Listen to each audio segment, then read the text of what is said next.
What's up everybody? In this video, I am bringing you the book summary of 12 Rules for Life by Dr. Jordan B. Peterson. I hope you like it and please like, share and subscribe to support my channel.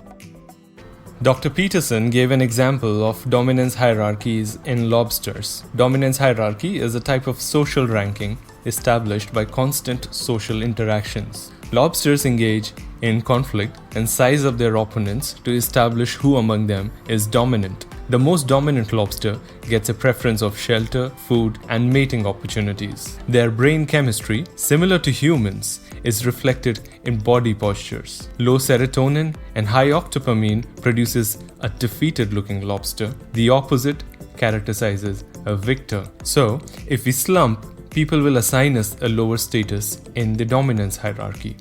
This can lead to poor self-esteem. We will likely back down, then stand up for ourselves. We will be anxious and stressed. When we stand up straight, we feel confident. Others also perceive us the same way.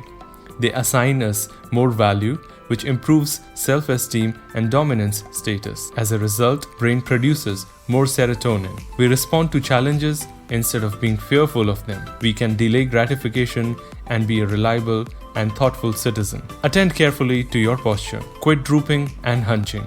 Speak your mind and put your desires forward. We are good at taking care of others, but not ourselves. Start with taking care of yourself. Consider what will be truly good for you, not what you want, not what would make you happy, but what will be truly good for you. Define your goals. Discipline yourself. Keep the promises you make to yourself and reward yourself. If you have a friend whose friendship you wouldn't recommend to your sister, father, or your son, why would you have such a friend for yourself? When people have a low opinion of their own worth, they choose friends who proved troublesome in the past. They believe that they don't deserve any better. A bad company will be jealous of your achievements. They will withdraw their presence when you do something positive. Such friends are those that will offer a former smoker a cigarette. They drag you down because your new improvements cast them in poor light.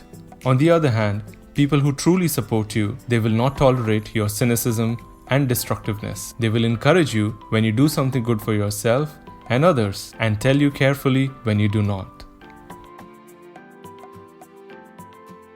We are digitally connected to 7 billion people. No matter how good you are at something, there is someone who makes you look incompetent. Someone has a better house, job, or skills. Compare your tomorrow with your yesterday. Ask yourself what that better tomorrow might be.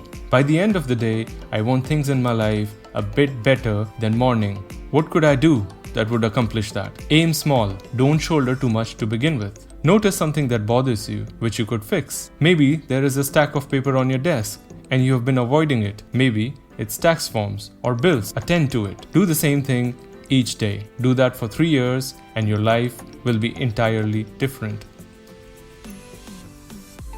Parents should make children sharp and observant instead of leaving them in an unconscious and undifferentiated state. Children test to see where the actual boundaries lie. Consistent correction of actions indicate the limits of acceptable behavior. Parents fear that they will no longer be liked by their children if they discipline them. Tolerate the momentary anger directed towards you by children after corrective action has been taken. A crying child is not always sad or hurt. Anger is one of the most common reasons for crying. Make children socially desirable. A socialized 3-year-old is polite and engaging. She's also no pushover. She evokes interest from other children and appreciation from adults. Reward good behavior. Limit the rules. Use minimum necessary action when rules are broken. Clean up your life before you take on the world. Have you taken full advantage of the opportunities offered to you? Are you working hard on your career, or are you letting bitterness and resentment hold you back? Do you have habits that are destroying your health and well-being? So stop doing what you know to be wrong. However dimly, you should stop. Stop negative self-talk. Saying those things will make you weak and ashamed. Say only those things that make you strong. Do only those things that you could speak of with honor. He who has a why can bear almost any how. Life isn't going to be only joy and happy moment. There will be suffering. Life should be meaningful. Expedience is the following of blind impulse. It's short-term, narrow, and selfish. What you aim at determines where you get. Viktor Frankl said, meaning differs from man to man, from day to day, and hour to hour. What matters, therefore, is not the meaning of life in general, but rather the specific meaning of a person's life at a given moment. The biggest of lies are composed of smaller lies, and those are composed of still smaller lies. The smallest of lies is where the big lie starts. After a successful lie comes the arrogance and sense of superiority that apparently everyone is fooled, so everyone is stupid except me, so I can get away with what I want. This is the beginning of the making of an inauthentic person. Tell the truth, be an authentic person. There is a lot you can learn from people if you listen and have honest conversations. Conversation is a form of mutual exploration. It requires reciprocity on the part of those listening and speaking. People need to talk because that's how people think. When people think, they simulate the world and plan how to act in it. By listening, you straighten out ideas and learn what you don't already know.